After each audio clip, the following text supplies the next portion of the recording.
Πατέρα! Δεν είναι δυνατόν! Όχι, και δεν είχα την ευκαιρία να σε γνωρίσω.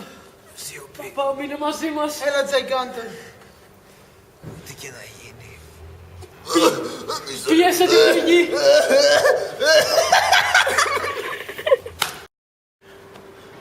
Αμέ. Πατέρα, μην μας αφήσεις. Δεν μπορούμε χωρίς εσένα.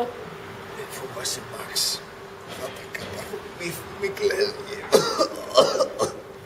Όχι, μην το λες αυτό. Όχι, μείνε μαζί μας. Ο χρόνος μου είναι λίγος.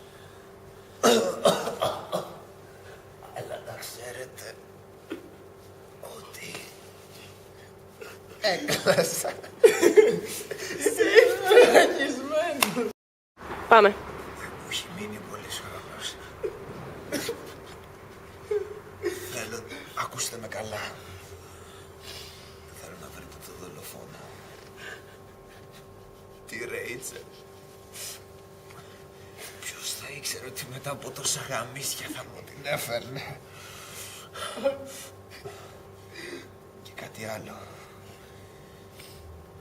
Να πείτε στην πρώην γυναίκα μου, τη Γογό, ότι τα τσιμπούκια που έκανε ήταν τα καλύτερα. Η Βανέσα με είχε προειδοποιήσει ότι θα έφτανε αυτή η μέρα. Έχω φυλάξει μερικά χρήματα στην άκρη. Δεν μας νοιάζουν τα λεφτά. Εσένα θέλουμε. Ναι, πατέρα. Ακούστε με, παιδιά! Πρέπει να τα χρησιμοποιήσετε για καλό λόγο. Η Ρέιτσελ δεν θα το έκανε μόνη. Θα πληρώσει, πατέρα. Θα πληρώσει. Κρύβεται. Υποσχόμαστε. Όλοι. Θα όλοι χύσουμε θα το πληρώσουν. αίμα της στο τάφο σου. Να τη χύσετε παντού. Όμως ένα πράγμα. Πίσω από αυτή κρύβεται ο Παύλοφ, ο εχθρός μου. Ο Παύλος, ο συνεργάτης σου. Όχι ο Παύλος, ο Παύλοφ. Λοιπόν, ακούστε με, αγόρια μου.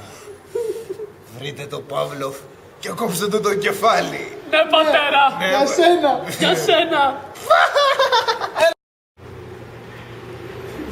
Αντίο.